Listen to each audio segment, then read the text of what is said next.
Жүктіліктің ең әдемі кезеңі екінші триместрға арналған медитацияға қош келдіңіз. Құлаққабыңызды киіп, өзіңізге ыңғайлы қалыпта отырыңыз, немесе жатсаңыз да болады. Медитациямызды алдымен терең тыныс алумен бастаймыз. Тынысты мұрынмен алып, ауызбен ұзақ уақыт шығаруға тырысыңыз.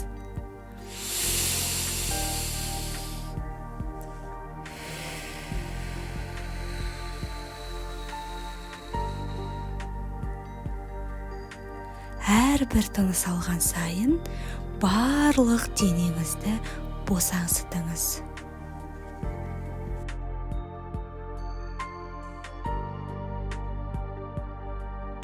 Жүктіліктің екінші триместрі болашақ аналар үшін ең жайлы кезең болмақ.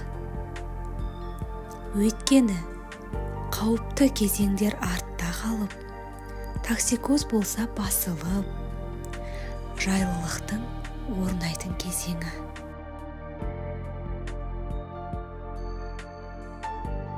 Дәл осы кезеңде жатырыңыздағы ұрықтың пішіні сәби қалыпқа келе бастайды.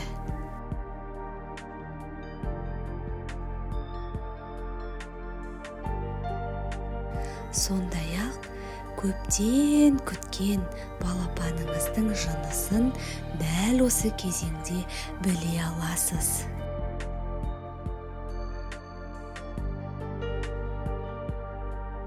Ең ғажап сезім, іштегі кішкентай жүректің ең алғашқы қимыл қозғалысында сезе бастайсыз.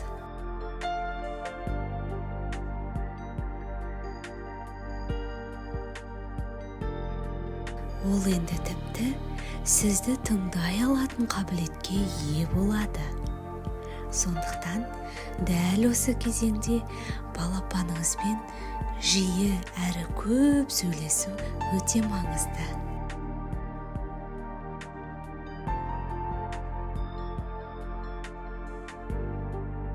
Дәл осы сәтте сезімдеріңізді, шексіз аналық мейіріміңізді ішіңіздегі кішкентай жүрекке білдірсеңіз болады.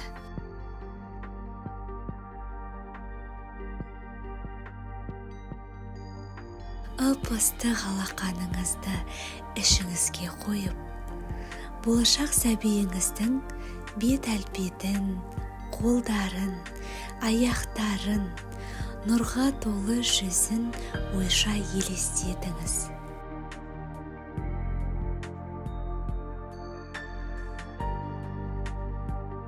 Оның барлық мүшесінің өз уақытымен дамып, қарқынды өсу үстінде екенін сезініңіз.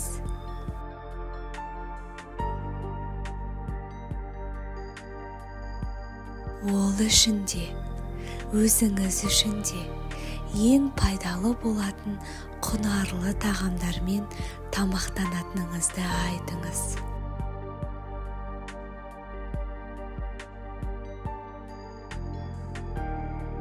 Екеуіңіздің де тұла бойларыңызбен қалап, дәмін татқыларыңыз келген тағамды өз мөлшерінде жеп жүргеніңізді оған жеткізіңіз.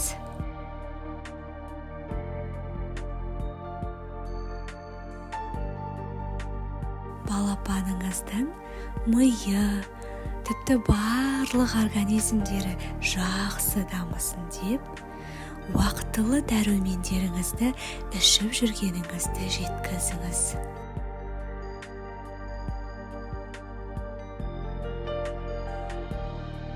Бұл екінші триместрді балапанның шығуы үшін әлі ерте кезең.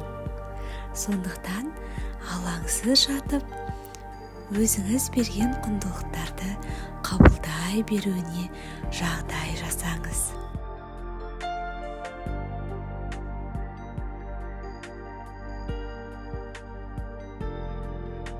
Бұл кезеңде де көңіл күйіңізді реттеп, барынша қуанып жүруге тырысыңыз. Өйткені іштегі балапан сіздің қандай эмоцияңыз болса да, осы кезеңде толық сезіне алатын күйге жетеді. Сіз қуансаңыз, оған да бақыт гормоны барады. Ал сіз жыласаңыз, ол да қосылып жылайды. Ал депрессияға, стресске түсіп, ашуланшақ болсаңыз, дәл сол күйіңіз балаға да тура солай әсер етеді.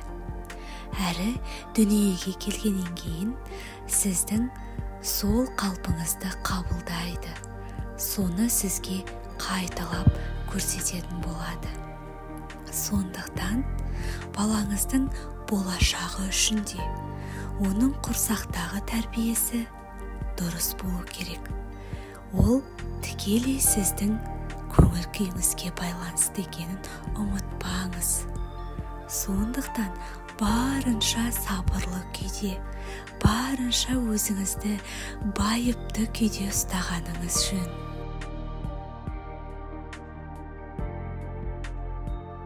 Ал енді осы медитация арқылы сізді ана болу құрметіне ие еткен жаратқанға алғыс білдіріңіз.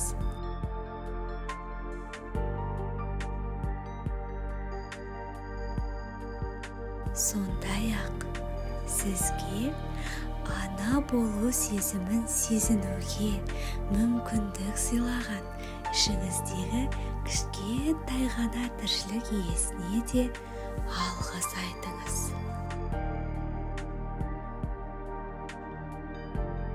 Ол сізді естіп, сіздің сезімдеріңізді сезініп, өзі де сондай бақытты күйге бөленіп жатыр.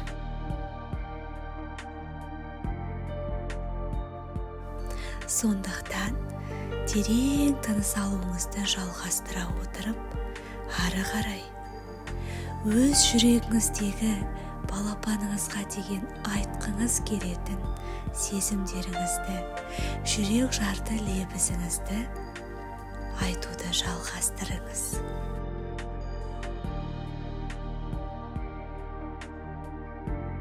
Жалғастыра отырып, онымен әңгімелесуге тырысыңыз. Жақсы әңгіме арқылы ана мен бала арасындағы мықты байланысты құруыңызға болады.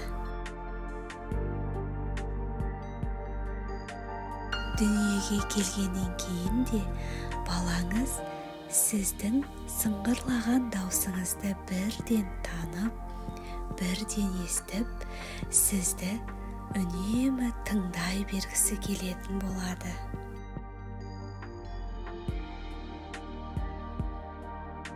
Сондықтан сіздерді оңаша қалдырамын. Келесі 3-ші триместрдің медитациясында жолыққанша.